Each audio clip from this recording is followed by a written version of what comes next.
राजधानी भोपाल के पास जगदीशपुर के चमन महल में मोहन कैबिनेट की बैठक आयोजित की गई, जहां इस बैठक में यूसीसी के साथ ही कई अहम प्रस्तावों को कैबिनेट का ग्रीन सिग्नल मिला है।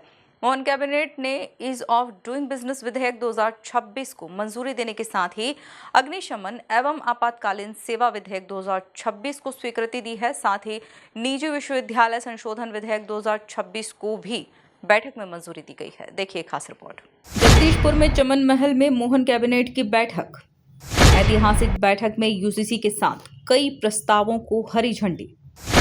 ईज ऑफ डूइंग बिजनेस विधेयक 2026 को मिली मंजूरी। अग्निशमन और आपातकालीन सेवा विधेयक 2026 को मिली स्वीकृति।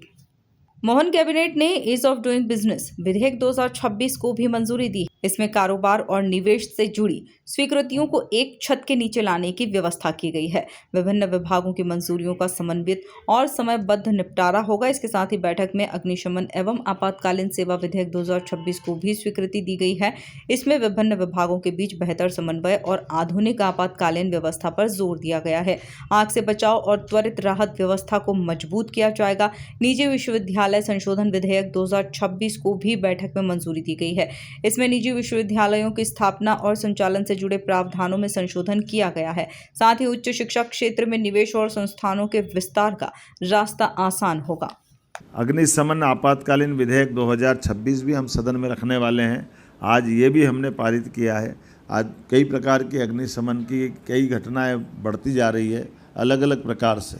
उसमें सब में विचार करते हुए बहुत सारे विभागों को समेकित रूप से जोड़ते हुए इसमें आपातकालीन सेवाओं के साथ अग्नि घटनाओं को रोकने के लिए जो कानून सम्मत हो सकता है या भविष्य में इसको कैसे हम और कंट्रोल करें।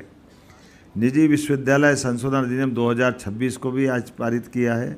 आयुर्विज्ञान विश्वविद्यालय और धन्वंतरी स्वास्थ्य विश्वविद्यालय अधिनियम 2026 भी हमने आज पारित किया है।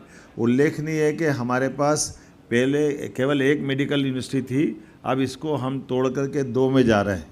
और ऐसे में जो जबलपुर विश्वविद्यालय है उसको एम्स की तर्ज का एक बड़ा हॉस्पिटल भविष्य में वो बढ़ते जाए।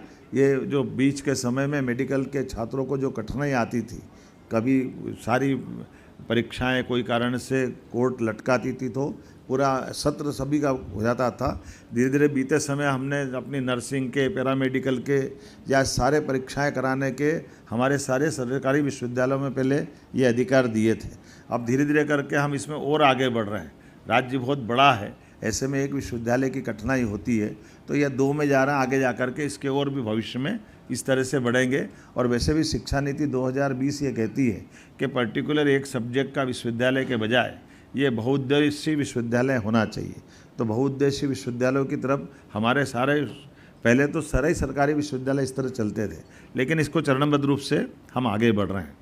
जब मैं मध्य प्रदेश राजमार्ग संशोधन विधेयक 2026 की बात करता हूँ तो अंग्रेज़ों के शासनकाल के कई नियमों को बदलते हुए ये हमारा मध्य प्रदेश राजमार्ग अधिनियम 2026 को पास किया है। श्रम संहिता के माध्यम से भी हमारे कई सारे श्रमिक बंधुओं के लिए उद्योग धंधों में काम करने के लिए इसमें भी कुछ सुधार किए हैं। और आज़ादी के पहले के 7 कानून जो आज अनुपयोगी हुए हैं, ये अनुपयोगी कानूनों के लिए भी आज कैबिनेट में निर्णय हुआ है कि आज समसामयिक रूप से आज जो ज़रूरी है वो कानूनों को लेकर आगे बढ़े। ये बहुत ज़्यादा ज़रूरी है। मैं उम्मीद करता हूँ कि सारी बातें इसमें आ गई है और अब इसमें से ज़्यादा कोई बात बची नहीं है, और फिर भी कोई बची हो तो आप एक।